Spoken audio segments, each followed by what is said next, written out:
versus TNC.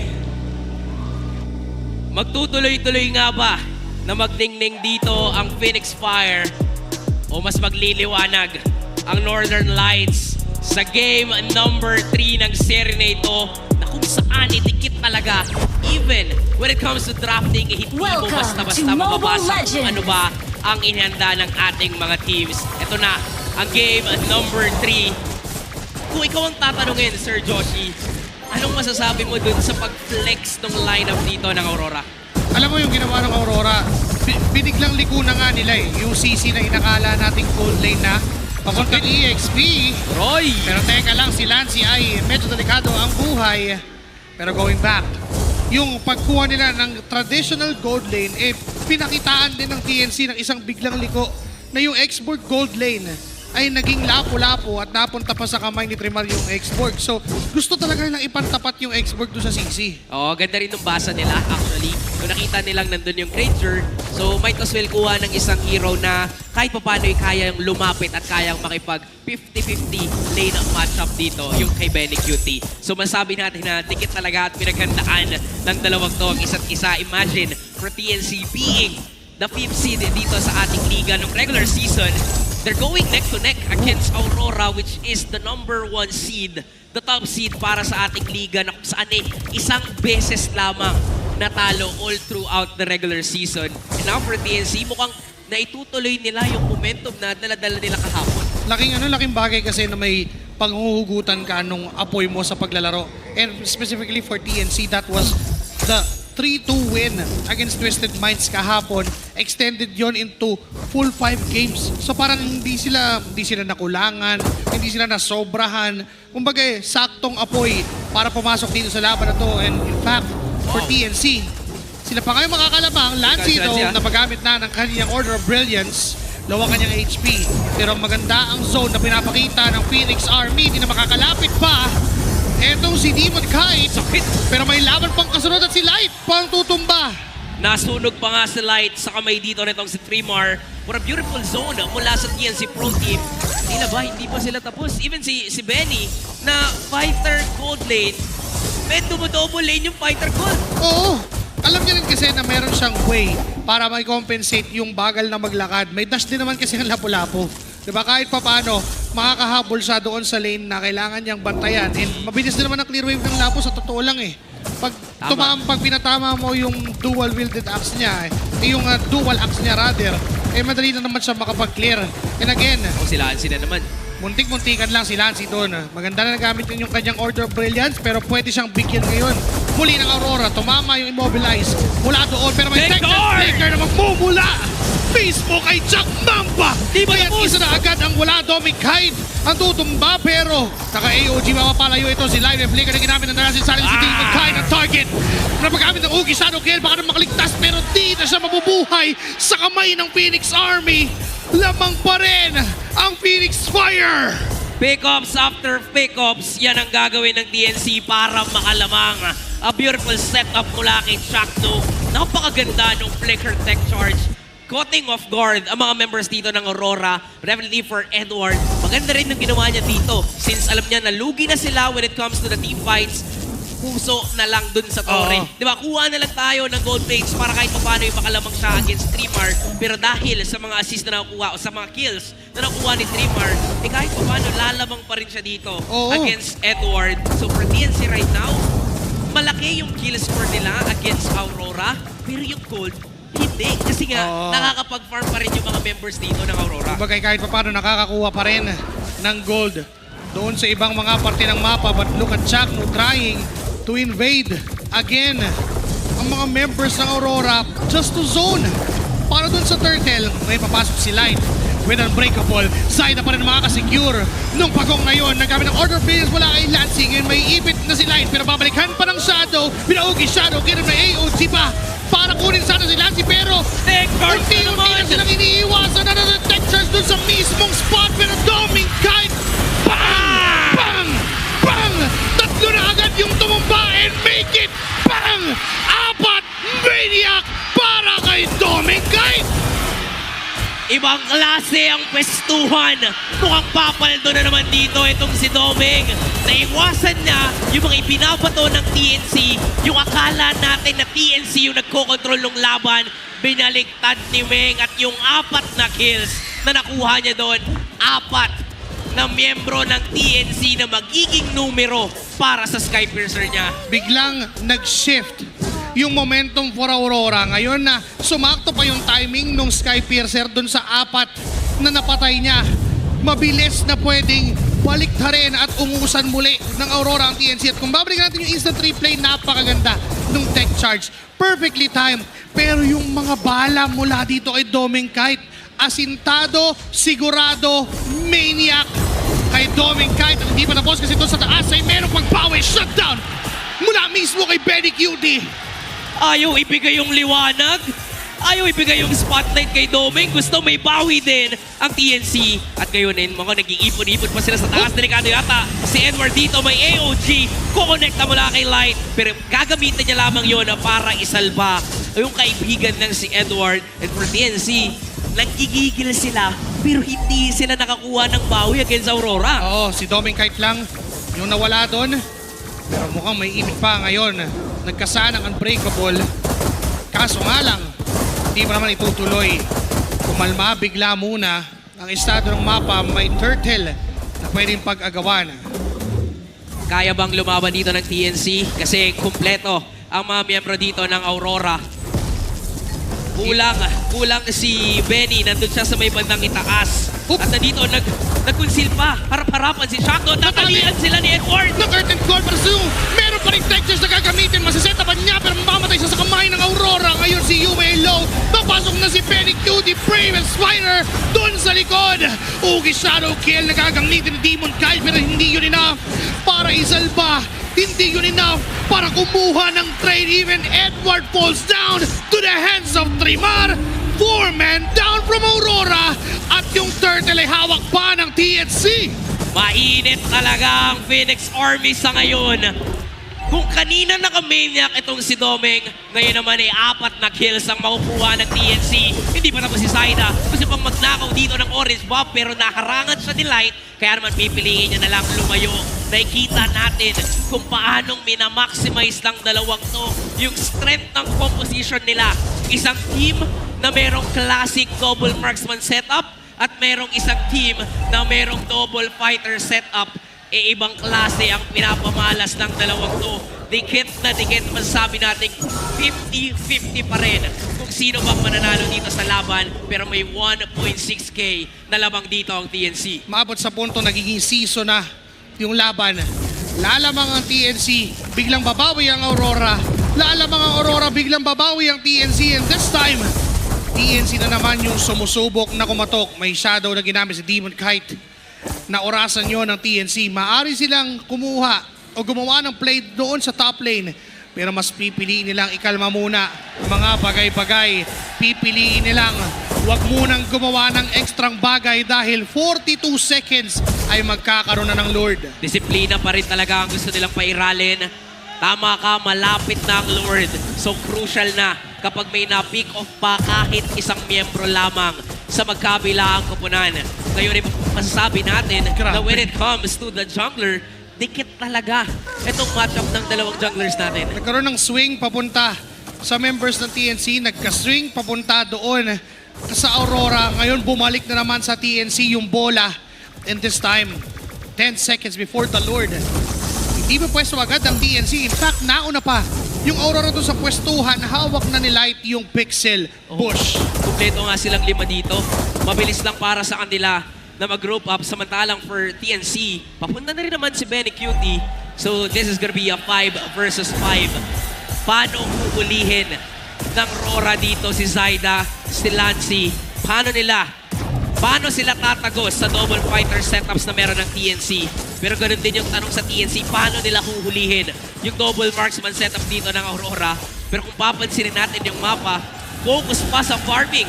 Yung dalawang junglers natin, talagang kinukuha nila lahat ng pwedeng kunin. Available sa mapa, kukunin natin yan. Pero sino ang available na gumawa ng play dito sa isang crucial lord na kung baka ni si Yue, hindi talaga niya tinatantanan kung sino man yung nasa harapan niya na TNC. Oo, babatuhin niya ng babatuhin ng sago.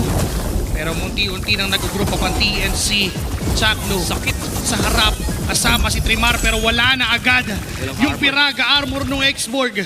Kinakailangan nilang bitawan ang possession, kinakailangan nilang bitawan ang pwesto dun sa Lord. So umuwi ang dalawang explainers natin.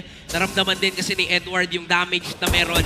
Yung true damage na meron dito, itong si Trimar. Definitely for Trimar, kailangan niya ding umuwi since wala siyang immortality na available as of now. So yung Lord Dance, parang hindi nga to Lord Dance eh. Nagkakapaan lang sila kung Oo. sino bang naglo-Lord. Pero hindi naman talaga nila hinahawakan. This is just the first Lord. Ni hindi pa nga ito evolved para gamiting ganito na parang gamiting mistulang bait sa kalaban. Umaatras ang TNC, umaabante naman ang Aurora. Muli na namang bibitawan yung Lord. 16K. Muli na namang isasayaw ng Northern Lights at ng Phoenix Fire. Tatry nila dito sa gitna. Didepensa naman for TNC. Si Shock at si Light, naghahanap lang talaga na potential pick-off. Humarap na si Edward, pero lalayo lang din ang TNC. 12K. Bumababa ang buhay ng Lord. 10K. Meron pang vision, pero marireset at si Light. Nakita dito, pero hindi nakarangan ng pader. Kaya naman hindi basta-basta itutuloy ito ng TNC. 7K yung buhay ng Lord. Pero si Demon Kite! Shadow in Retribution! Siya pa rin ang makakasecure ng Lord! The Smiling Demon. Talagang ipapakitang nakangiti ang Aurora Gaming. Shadow lang yung kinailangan, sabay pindot ng retry. Lamang ngayon ng Aurora Gaming. Hindi na nga nag-ulti. Hindi na ginamit yung invulnerability para makaretry ng mabilis. And it's Aurora regaining control. Regaining kung ano man yung ninakaw muli ng TNC sa kanila at ngayon bigla na lang pumabor sa kanilang estado ng mapa sa gitna. Ang meet-up ng dalawang upunan, 5 laban sa 3 ang magiging talaan pero nandiyan na rin naman si Demon Kite at itong si Edward sasama na may kasama pang Lord ang Aurora. Kakatok dito sa itaas. Mag-group up ang Aurora Gaming. Samantalang ang TNC, sila din mismo ay kompleto. Nadidepensa dyan sa taas pero tila ba hindi nila kayang proteksyonan at depensahan yung Torek na katayo doon. Kailangan nilang i-give up. Si Light, mag-isa dito pero makakagamit lang din naman ng kanyang ultimate para makatakas. And for Aurora Gaming, yung mga buy time na ganun enough na enough. Yung tech charge hindi kumonekta dun sa pader. Pwede mag-counterplay ang Aurora pero kailangan silang mag-focus sa objective. Disiplina ang paiiralin. Torres sa baba ang isusunod at pwede nga rin magpunta pa dun sa gitna. Pwede nang isunod muli yung Torre doon sa gitna. Ito naman yata talaga ang magiging pathing ng Aurora. Basag na ang outer turrets. Inhibitor turrets na lang natitira. 80 seconds pa bago magkaroon ng next Lord. Kaya mukhang kakalma muna. Dadaanin na muli ng Aurora sa sistema dahil sila naman ang nakakalamang. Sila ang kailangang habulin ng TNC. Isang Lord lang yung kinailangan. Babalik at babalik tayo sa punto kung paano na-secure at nanakaw ni Demon Kite yung Lord na napaka-crucial noon para sa TNC. Kasi kanina, lumiliit na yung mapa ng Aurora. Nakabasag ng Torre ang TNC at hindi sila mabasagan ng Aurora. Pero dahil nga lang sa isang Lord, nabaliktad na ang sitwasyon. Now for Aurora, yung 2K na meron sila, halos yan din yung 2K na meron kanina ang TNC. So tama kay, maghahabol ngayon ang TNC. Paano nila gagawin yan? Hahanap pa sila ng play dito kasi enough naman yung damage output nila since si Lancy for this game, hindi pa napipick off, hindi pa napipitas si Lancy sa laro ngayon. 006 para kay Lancy. And masakit na rin talaga yung damage na pwede nyo ibigay sa glowing wand.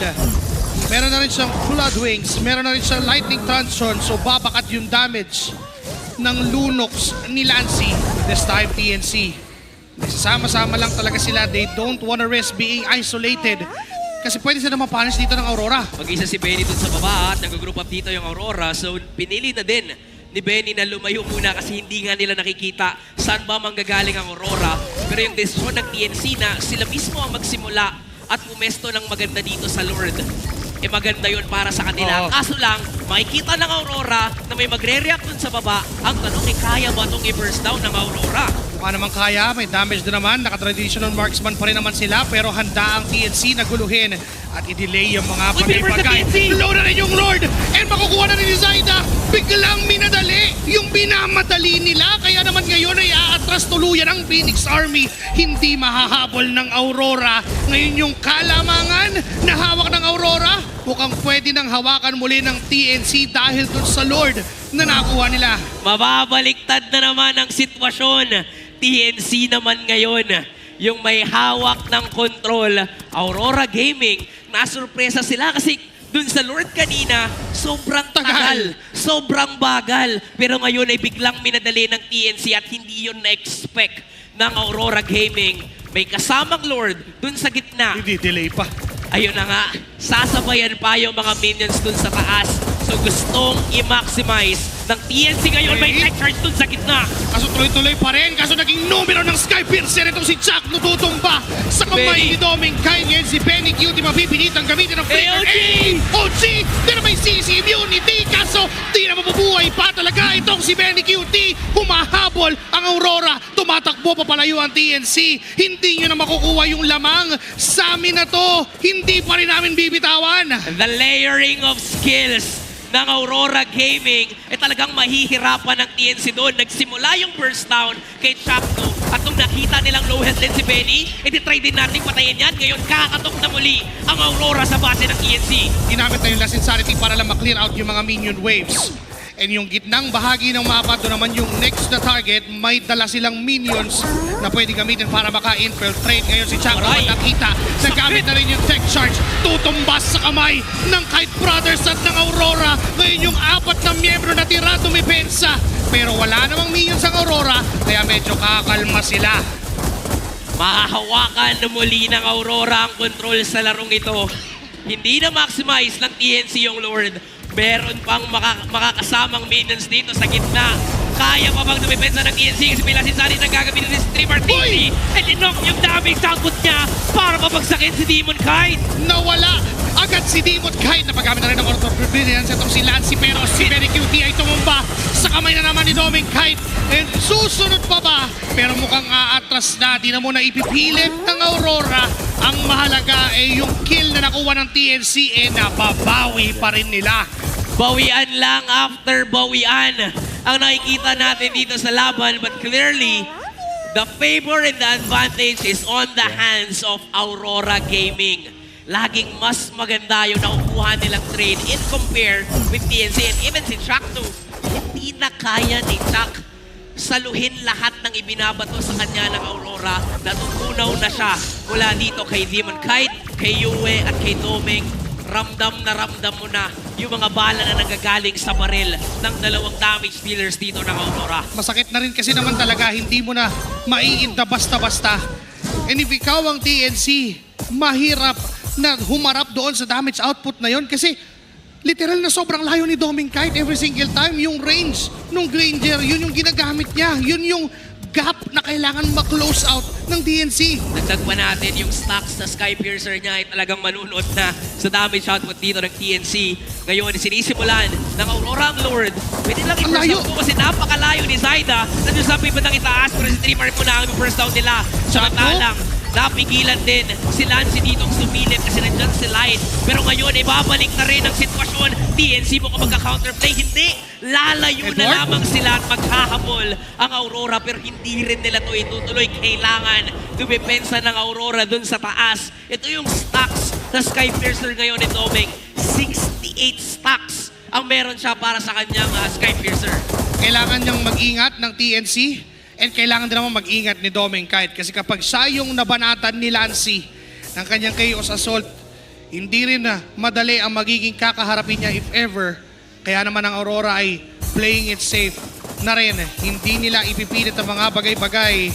And for this gold lane difference, malaki ang lamang ni Doming Kite every single time. Again, may Lord. Nasa taas ulit si Zaida. Alam yata ito ng Aurora kasi hindi nila nakikita na wala. At magamit doon ang Last Insanity dito si Trimar. So delikado at kulang ang mga resources ng TNC. First down na ba ng Aurora ang Lord?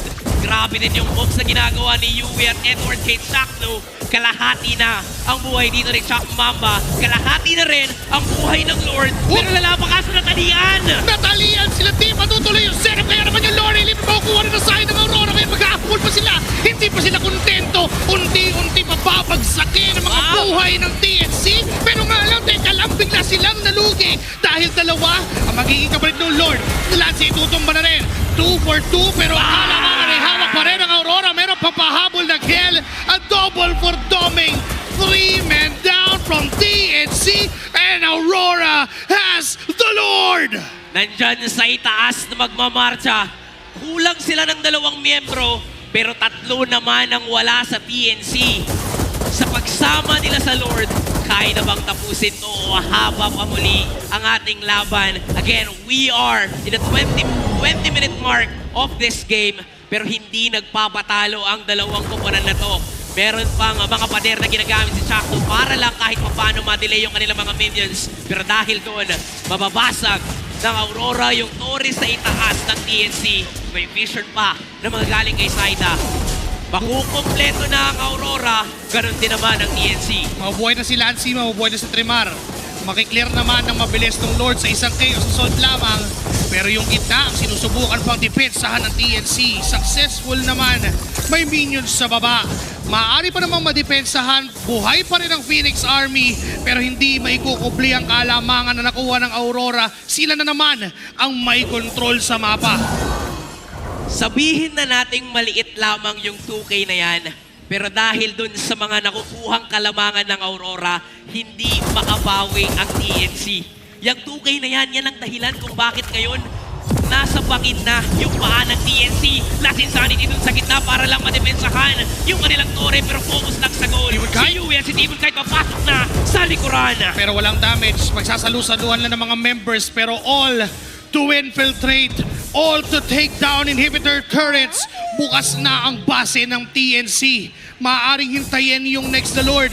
Pero dahil sa kakayahan ng lineup ng TNC, kaya din naman nilang makipaglaban. Kaya din naman nilang sumabay doon sa Lord take. Magiging crucial ng sobra ang Lord na to. Magiging mabagal ba muli yung Lord? Magiging mabilis bang kukunin to ng Aurora?